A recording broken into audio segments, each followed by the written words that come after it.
నమస్తే. నేను విజయారెడ్డి.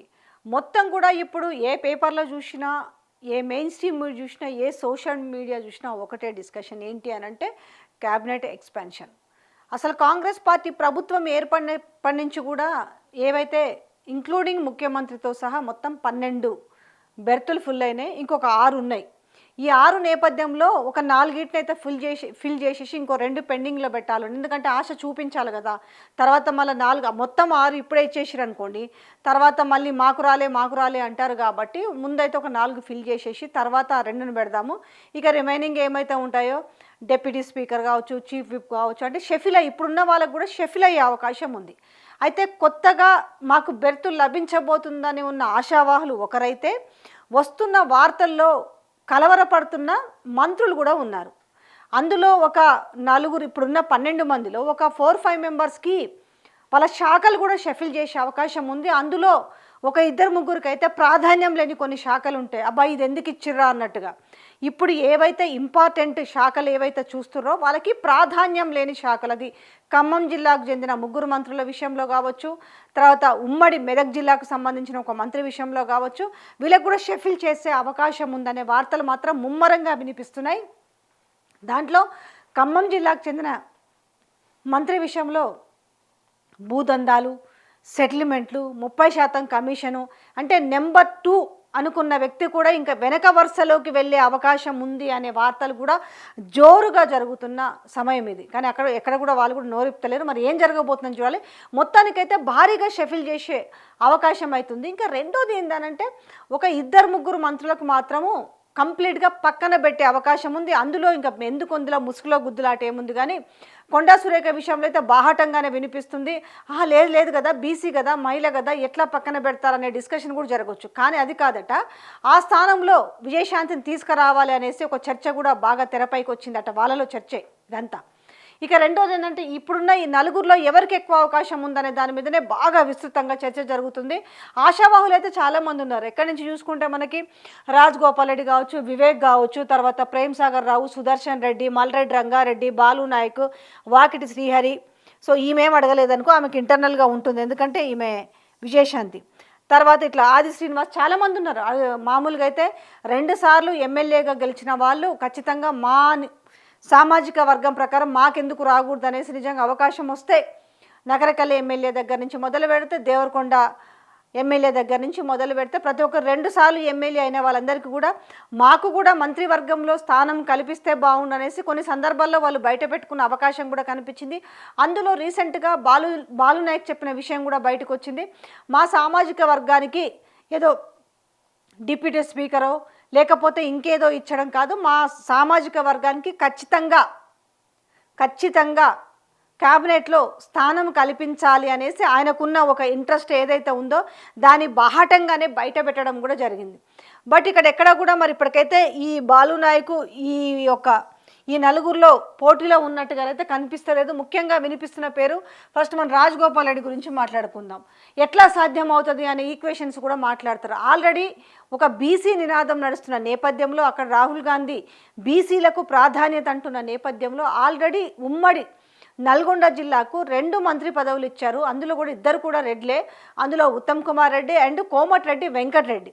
దట్టు కోమటిరెడ్డి వెంకటరెడ్డి తమ్ముడే రాజగోపాల్ రెడ్డి. ఇలాంటి నేపథ్యంలో ఒకవైపు ఏమో ఏది అసలు ఎస్టీలకి ఈ కాంగ్రెస్ గవర్నమెంట్లో స్థానమే లేదు, గతంలో మాత్రము బీఆర్ఎస్ మంచి ప్రాధాన్యత ఇచ్చింది మా వర్గానికి అనేసి చెప్తున్న నేపథ్యంలో ఇప్పుడు మరి రాజగోపాల్ రెడ్డికి ఇప్పుడు బెర్త్ కనుక కన్ఫర్మ్ చేస్తే ఎలాంటి ఈక్వేషన్స్, ఎలాంటి మాటలు వచ్చే అవకాశం ఉంది? ఇది సాధ్యమేనా అని అంటే ఒక విధంగా చెప్తే కాంగ్రెస్ పార్టీలో ఏదైనా సాధ్యమే అని చెప్పాలి. సో ఈ సందర్భంగా ఏంటంటే రాజగోపాల్ రెడ్డి పేరు అనేది ఫస్ట్ ప్లేస్లో వినపడుతుంది. ఆ వినపడడానికి కారణం కూడా లేకపోలేదు. ఎందుకంటే ఆనాడు బీజేపీలో ఉన్న రాజగోపాల్ రెడ్డిని కాంగ్రెస్ పార్టీకి రప్పించుకోవడానికి ఆ రోజు సునీల్ కనుగోలు మాటిచ్చి నీకు ఖచ్చితంగా మంత్రి పదవి ఇస్తాము అని చెప్పేసి, మీకు స్థానం ఉంటుంది, మీరు కాంగ్రెస్ పార్టీలో చేరాలనేసి మాటిచ్చి తీసుకున్నాడనేసి. అంతేకాకుండా ఇటు రాజగోపాల్ రెడ్డి సునీల్ కనుగోలు మాట్లాడిన తర్వాత కూడా రాజగోపాల్ రెడ్డి ఇట్లా దిగ్విజయ్ సింగ్ లాంటి పెద్దలు ఎవరైతే అధికార పెద్దలు ఉన్నారో వాళ్ళ దగ్గర కూడా మాట తీసుకొని వచ్చింది అనేసి. దాని తర్వాత ఏం జరిగింది, భువనగిరి పార్లమెంటు స్థానం నుంచి కూడా ఎవరికి ఇవ్వాలనే విషయంలో అంటే ఆ కుటుంబం నుంచి ఎవరు పోటీ చేసినా గెలిచేవాళ్ళే, కానీ ఈయన మంత్రి పదవి కోసము ఆ స్థానాన్ని కూడా వీళ్ళు త్యాగం చేయాల్సి వచ్చింది. ఎవరు? రాజగోపాల్ రెడ్డి. వాస్తవానికి అయితే లేదంటే పట్టుబట్టి వాళ్ళ భార్యకి ఆ సీటు ఎంపీ స్థానం ఇప్పించుకున్నా కూడా ఖచ్చితంగా గెలిచేది. కాకపోతే ఏంటంటే ఈయనకు మంత్రి పదవి మీద ఇష్టంతో ఆయన వాళ్ళ కుటుంబ సభ్యుల్లో నుంచి కూడా వాళ్ళు ఆ పదవిని త్యాగం చేసిరు. ఈ నేపథ్యంలో ఏంటి, ఇటు సీఎం రేవంత్ రెడ్డి అనుచరుడు కావచ్చు, ఆయన దోస్తు కావచ్చు, ఆయన శిష్యుడు కావచ్చు, చామల కిరణ్ కుమార్ రెడ్డికి టికెట్ ఇప్పించుకొని దాని తర్వాత రాజగోపాల్ రెడ్డి ఖచ్చితంగా సహకరిస్తేనే ఆయన గెలుస్తాడు అనేసి ఆయనకు తెలుసు కాబట్టి, లేదంటే ఖచ్చితంగా చామల కిరణ్ కుమార్ రెడ్డి అనే వ్యక్తి రాజగోపాల్ రెడ్డి కనుక పూనుకొని పోయి ఉండకపోయింటే గెలిచే అవకాశమే లేదు. ఇది బాజాప్తా అందరికీ తెలిసిన విషయమే. ఏది మెయిన్ భువనగిరి నుంచి అయితే దాని ప్రయారిటీ ఏ బేస్లో ఉంటుంది అనే విషయం అందరికీ తెలుసు కాబట్టి ఈ గెలుపు అనేది ఎవరి అకౌంట్లో ఉందని అంటే రాజగోపాల్ రెడ్డి అకౌంట్లోనే ఉంది. అంటే 1000 ప్రయాసలో కోర్చి ఆయన గెలిపించుకున్నాడు. ఆ గెలిపించుకోవడానికి ముందు ముఖ్యమంత్రి 2 గంటల పాటు వాళ్ళ ఇంటికి పోయి 2 గంటలు సుదీర్ఘ మంతనాలు జరిపి నేను నీకు మంత్రి పదవిలో తప్పకుండా స్థానం లభిస్తుంది, అవసరమైతే వెంకన్నకి ఏదో ఒకటి చెప్పి ఇంకొకటి ఏదైనా తనకి పదవి ఇచ్చైనా సరే నీకు మాత్రం ఖచ్చితంగా మంత్రి పదవి ఖచ్చితంగా వస్తుంది అని చెప్పి ఆయనను ఒప్పించి ఆ సీటు గెలిపించుకోవడం జరిగింది.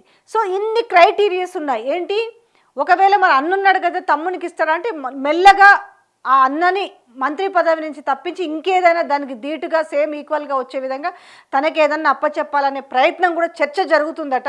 మరి దానికి కోమటిరెడ్డి వెంకటరెడ్డి ఆ విషయంలో మరి ఒప్పుకుంటాడా లేదో తెలియదు. కానీ సో ఈయనకి ఇక్కడ బెర్త్ కన్ఫర్మ్ అయినట్టుగా ఇప్పుడు వార్తలు వస్తున్నాయి. రెండోది ఏంటంటే ఆయన కాన్ఫిడెంట్ కూడా అట్లే ఉంది. నాకైతే హోమ్ మినిస్టర్ ఇష్టము, బట్ ఏ శాఖ ఇచ్చినా కూడా నేను ప్రజల్లోకి వెళ్ళి సమర్థవంతంగా నిర్వహిస్తానని రాజగోపాల్ రెడ్డి చెప్తున్నాడు.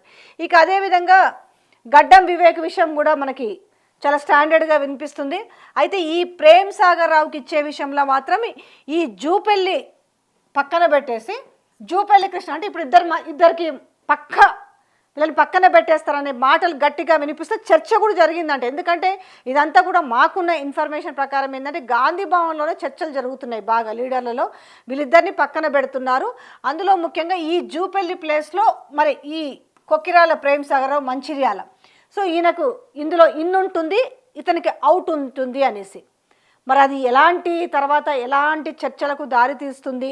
ఒకవేళ ఇటు జూపల్లిని కానీ లేకపోతే అటు పొంగులేటి శ్రీనివాసరెడ్డిని కావచ్చు లేదంటే కొండా సురేఖని పక్కన పెడితే మరి వీళ్ళ వాయిస్ ఏ విధంగా ఉండబోతుంది, రాజకీయాల్లో ఎలాంటి మార్పులు ఉండబోతాయి అనేది ఇదే కన్ఫర్మ్ అయిన తర్వాత అయితే చూడొచ్చు. ఏదో ఒక పెను సంచలనం అయితే ఉంటుంది.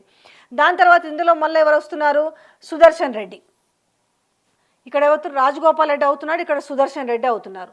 సో ఇప్పుడు మనకి ఇక్కడ 4. రెండోది ఏంది, మల్రెడ్డి రంగారెడ్డి కూడా తన మనసులో ఉన్న మాటను బయట పెట్టిండు. అంటే ఇక్కడ ఏదైతే ఉందో ఇప్పుడు ఉమ్మడి రంగారెడ్డి జిల్లా నుంచి ఎవరూ లేరు కాబట్టి నేను గెలిచి అంటే ఒక్క మంత్రికి కూడా ఇక్కడ ఎందుకంటే ఎమ్మెల్యేలు గెలిచింది ఎవరున్నారు, ఇంకా వాళ్ళు గెలిచారు కాబట్టి మిగతా హైదరాబాద్లో ఎవరు గెలవలేదు కాబట్టి నాకు మంత్రి పదవి కావాలని నేను అందుకు అర్హుణ్ణి అనేసి తాను కూడా మంత్రి పదవిని ఆశించుండు. అయితే తనకి మంత్రి పదవి ఇవ్వటం లేదు అనేసి మరి ఇండైరెక్ట్గాను డైరెక్ట్గాను ముఖ్యమంత్రి ఆదేశాలు ఆయనకు జారీ చేసిన, లేదు నీకు ఇస్తలేము, మీరు దయచేసి అలాంటి హోప్స్ పెట్టుకోవద్దని. కానీ కాకపోతే నాకు కనుక క్యాబినెట్లో స్థానం లభించకపోతే మరి నేను రాజీనామా చేస్తానని ఆయన చెప్పినట్టుగా మనం వార్తలు కూడా చూసినాం.